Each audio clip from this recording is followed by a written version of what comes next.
This is the tree of life. The whole thing is the seed of life, tree of life, all that good stuff, right? But the part that's highlighted in itself is the tree of life. And it starts from Malkuth up to, don't let me lie. I want to say Zephyr, but don't let me lie. Zephyr might even be the very next one. But all of these are different stages of existence and or dimensions. And we technically live in Malkuth. This is the stage of physicality between here and here. Right? And these are the different stages of evolution. And these pathways kind of help you get there and shit. And there's more to that and whatnot. Those are akin to the ley lines that are on the planet.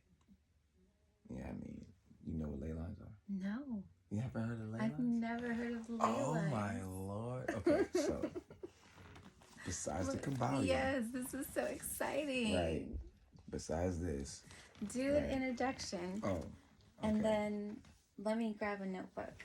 So I'm not good with like talking about myself for real. My name is Sincere. I'm astrologer and just all around real nerd. You know what I mean? I'm a scientist. So I like facts. But facts are subjective at the same time. So always keep that in mind. All right, so ley lines. That's what we're talking about. Ley lines, okay, so ley lines are basically the energy meridians of the earth. Right? And they are a macrocosm of our own chakra connectivities, because the 7 chakras that we talk about aren't even like all of the main ones, and definitely not all of the chakras. There are many little chakras throughout our entire body, and there's different little connective ways, and these little connections can be akin to the ley lines that are on the earth. And there are chakra points on the earth, higher energy vortexes that attract certain types of, well, frequencies is a better way to say that, right? But the ley lines themselves have a certain amount of energy and carry energy. You can draw from that, and things are drawn to that because of the flow of energy that's going on. So along ley lines, you'll see a lot of monuments and cities and different shit like that. You'll see UFO sightings. You'll see other different kind of phenomenon that tend to occur along ley lines. That name comes from, if I remember correctly, it comes from an actual person's name who kind of quote unquote discovered them and or theorized about them. And don't let me get the line about how they quantified their theory, right? Like, definitely some tests was made, reading energies, different little things like that. But ley lines is not even, it's not just esoteric.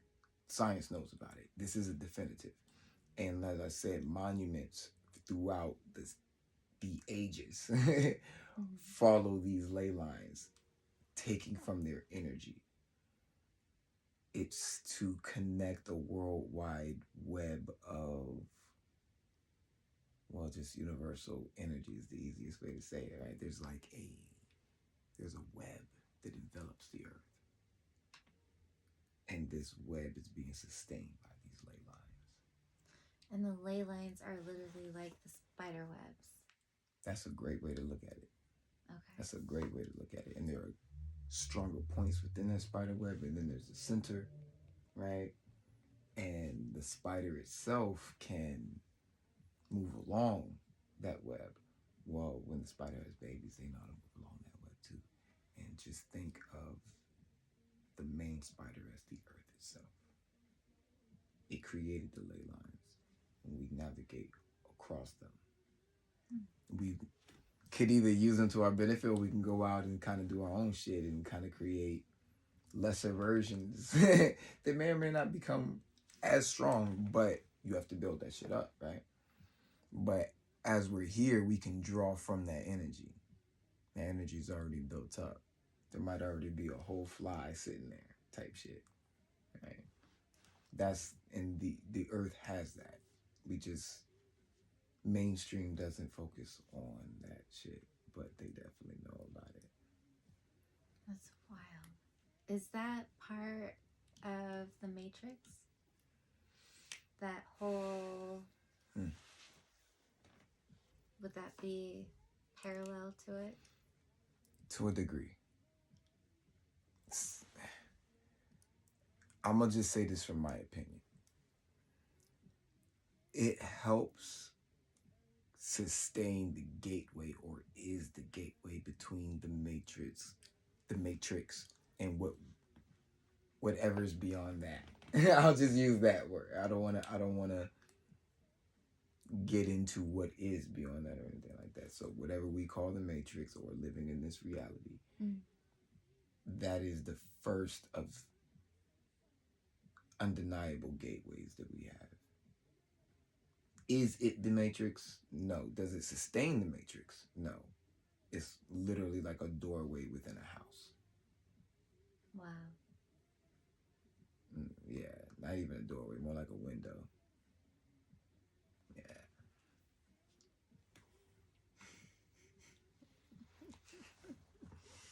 We can go as deep as you need right to. now. Yeah, so we can go as deep as you need to. You know what I mean? I don't know if I want to I'm keep talking going about deeper. artists. I I'm want to talking about back up artists. a little bit. So back up to what? What we talking?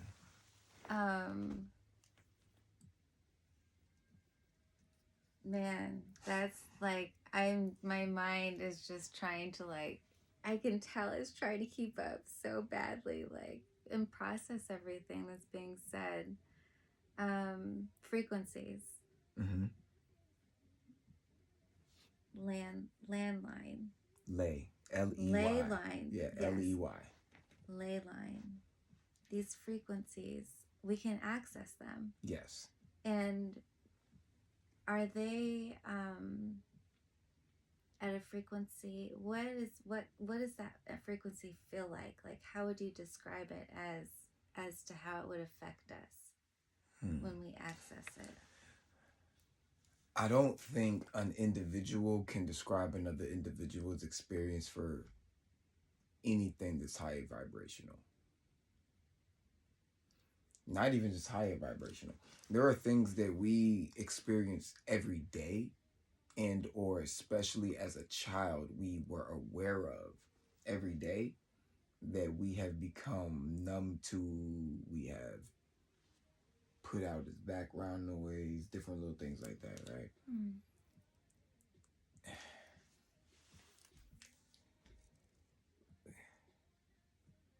It's about tuning yourself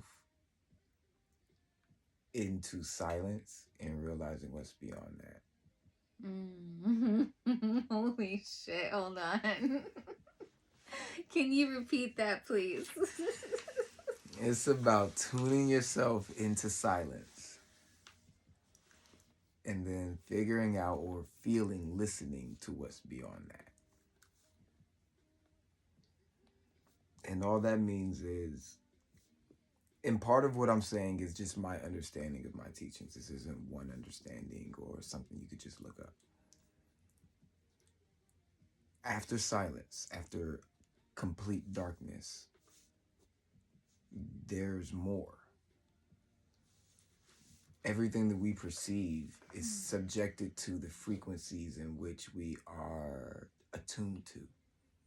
Well, there are higher and lower frequencies.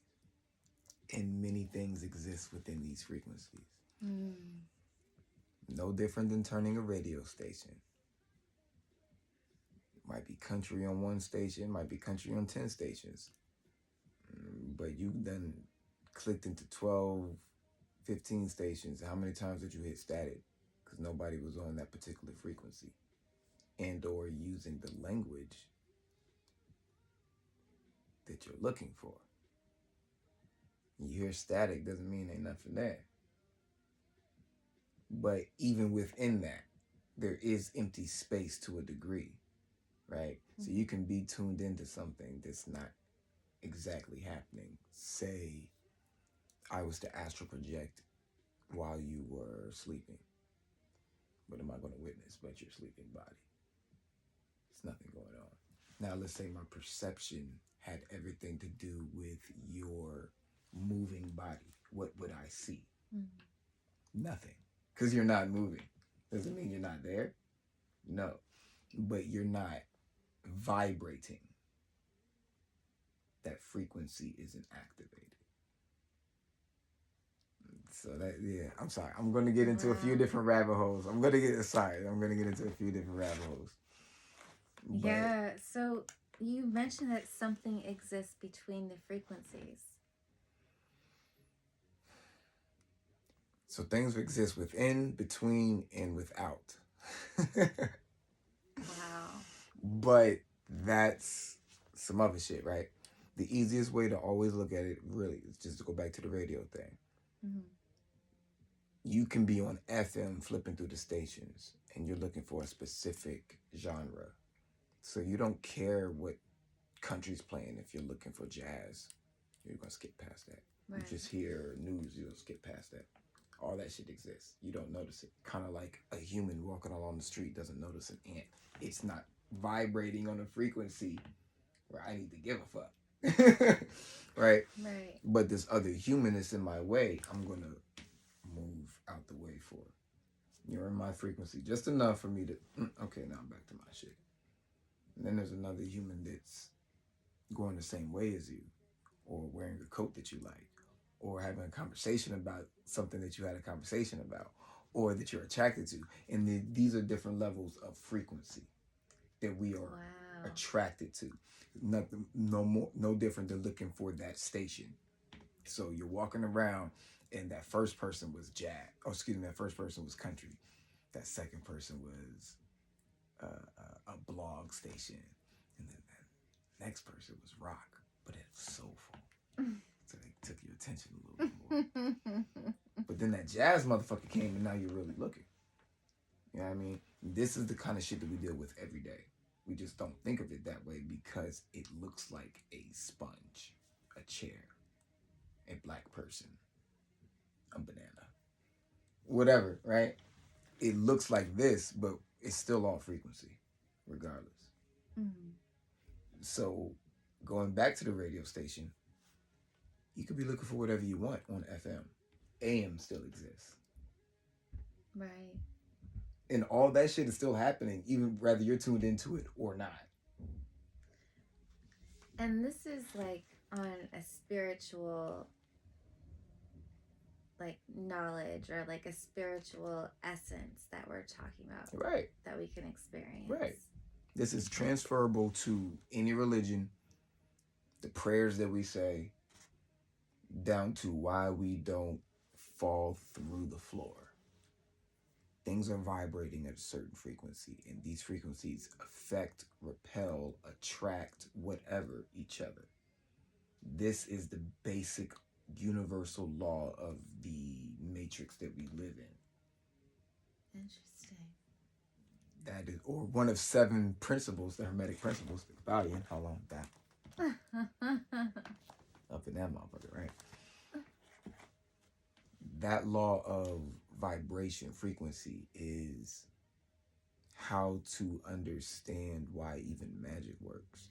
Our words are vibrating and interacting with existence. Once you hit certain frequencies and or certain combination of frequencies, they have an effect. No different than some notes sound good together and some don't, right? You say certain shit together, it affects nature.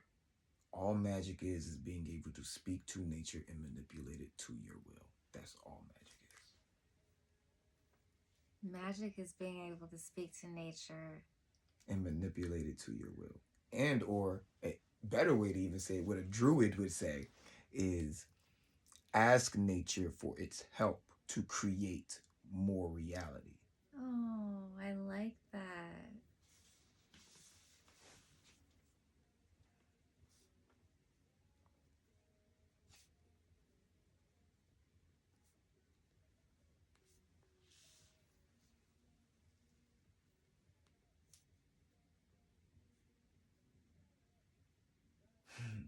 Developing almost a relationship in a sense. Mm-hmm. Not even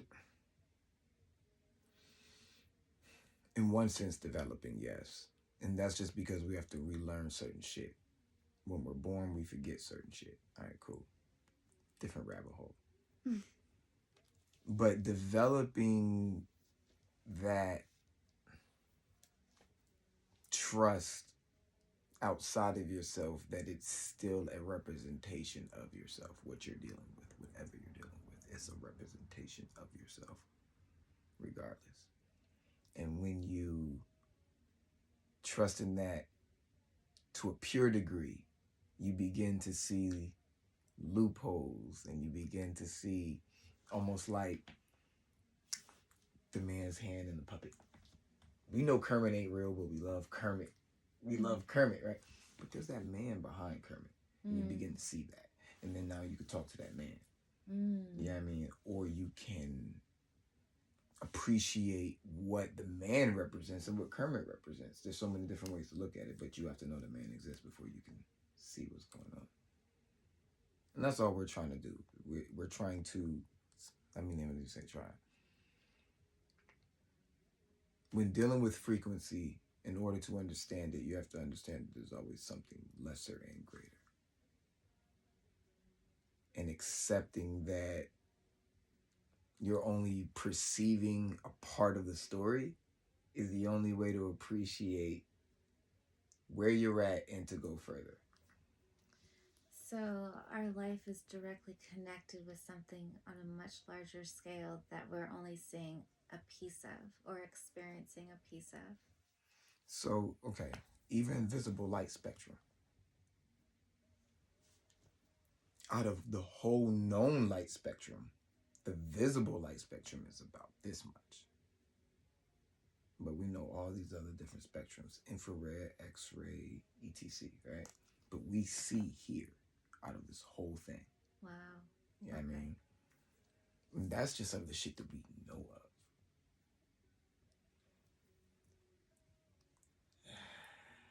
I'm just gonna leave it at that. like to go any further, like I'm just gonna leave it at that. Like there's what we're perceiving can only be part of the story. There's something that always stuck with me as a kid when I was in church. You can't speak the name of God or it will destroy you. It never made sense to me until I started learning about vibration. Opera singers break glass if they reach that frequency. Certain shit will just obliterate. The energy is too strong. It can't hold it. If you put boiling water in a really thin glass, what's going to happen? That's going to shatter. Right? It's no different than when we speak words. Like I said, going back to prayer, it's a vibration that does shit within you. Saying certain shit affects your body. We are 70% water. Water is very influenced by vibration, and there are different experiments you can look up online that deal with people speaking the water, saying good things to it, saying bad things to it, and freezing it and seeing the crystals. And the good things make these beautiful geometric patterns, and the bad things not so much. And this is consistent. And these patterns are consistent with certain frequencies, vibrations that we thresholds, as it were, right? So even speaking these words, you affect your body, you affect your mood. When we listen to music, all these different things affect us. So even saying prayer, it puts you in a state of being. These prayers actually have power. In every language, there's been tests, and these prayers are of the same vibration, especially of the Abrahamic religions, right? The Lord's Prayer and don't let me get the misnaming the other shit that's equivalent to that have the same exact vibrations, whether it's spoken in Arabic, English, Hebrew, etc. There's a specific vibration that's accessed, and that in itself has a specific effect. Wait a minute. So our words literally carry a vibration that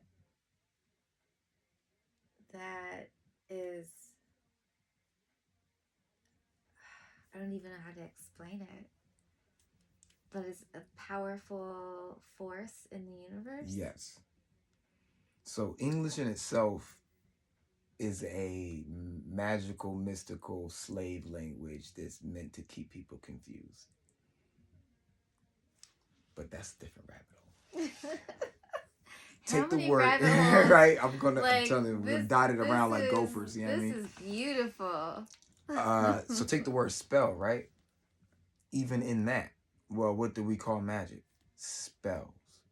How do you make a word? You spell it. Right. When we speak, we are speaking spells all day. This is not a coincidence. This is just something they know you're not going to think about.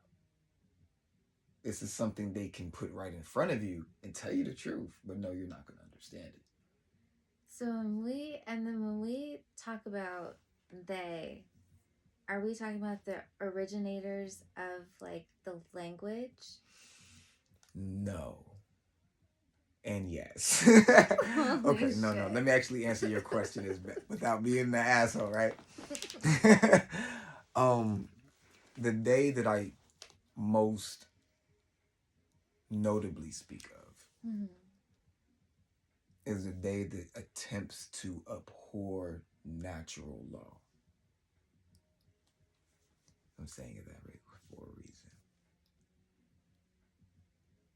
That can't be argued. Almost anything else I say would be likened to conspiracy, conjecture, whatever. But anybody who denies that there is a definitive cognitive push towards natural law, natural progression, they themselves are either caught within it or of the problem. And I'd love to hear somebody argue that. All right. Yeah. Wow.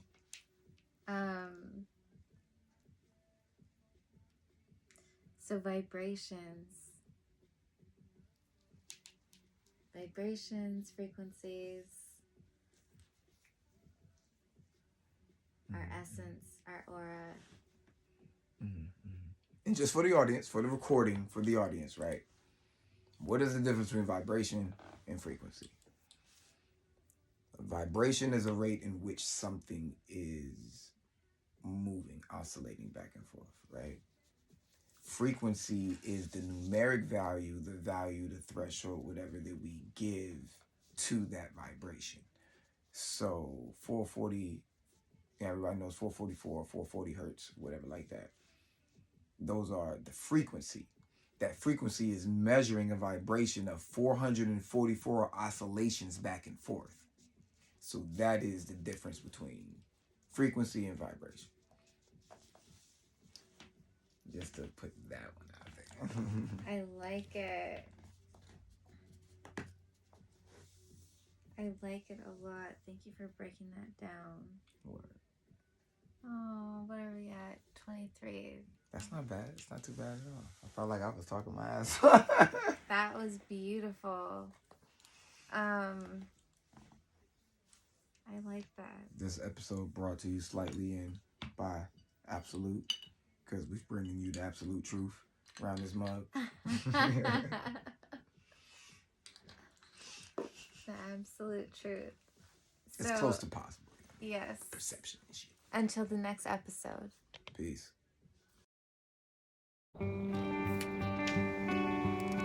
In 300 feet,